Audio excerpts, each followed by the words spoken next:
There was once a son who could no longer see the value of staying. Home felt too small, too familiar, too limiting for the life he imagined. Every day felt predictable, and somewhere deep inside him, a dangerous thought began to grow. Maybe freedom existed somewhere else. So one day, he approached his father, and he asked for something unthinkable. His share of the estate. Not after his father's death, but now. It was more than a request for money. It was a declaration that his father was better off dead. And yet, the father divided his livelihood between his sons. Not many days later, the son gathered everything he had, turning his inheritance into coin, and left the family gates behind. The road ahead felt exciting. No rules, no restraint, no one telling him who to become. For the first time in his life, he felt completely free. Or at least, that's what he believed. In that distant country, everything felt alive. He wasted his possessions on wild living. Money flowed easily. The nights were loud. The distractions never stopped. And for a while, he convinced himself he had finally found happiness. But the kind of life built only on pleasure never stays full for long. Eventually, he had spent everything. And when the money ran out, a severe famine struck that whole land. He began to be in want. The freedom he chased turned into a desperate struggle for survival. He hired himself out to a local citizen, who sent him into the fields to feed pigs. And in his lowest moment, he looked at the pods the pigs were eating and longed to fill his stomach with them. Then one day, he came to himself. He realized that even the hired servants in his father's house had bread enough to spare. And for the first time, his pride finally broke. So he made a decision, not to return as a son, but simply as a laborer. He began rehearsing the words in his mind.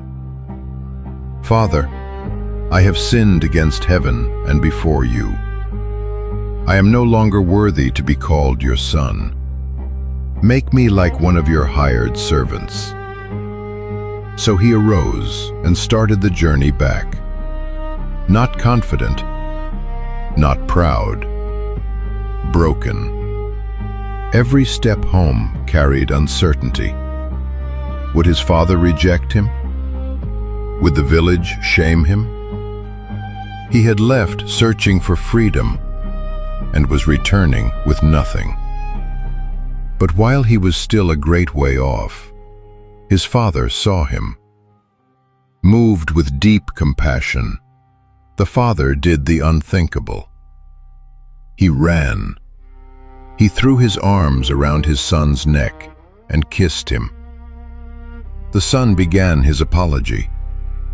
"Father, I have sinned against heaven and in your sight. I am no longer worthy to be called your son."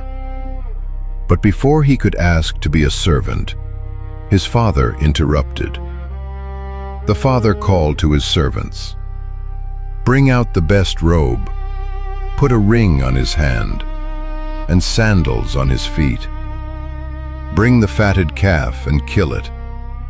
Let us eat and be merry." Not because the son had earned his way back, but because he who was dead was alive again. The house that once watched him leave in rebellion now echoed with the sound of music and dancing. Because the story was never about a perfect son. It was always about the mercy of a father who never stopped watching the road. We often live under the weight of a lie that we have to fix our own brokenness before we can ever face home. We spend our lives rehearsing apologies, calculating our debts, and waiting until we feel worthy enough to be seen. But this story shatters that logic. The father didn't wait for the son to get his act together. He didn't wait for the speech to be perfect. He didn't even wait for the son to reach the front door. He ran while the son was still covered in the dirt of the far country. If you're waiting to be better before you return, you've misunderstood the heart of the Father.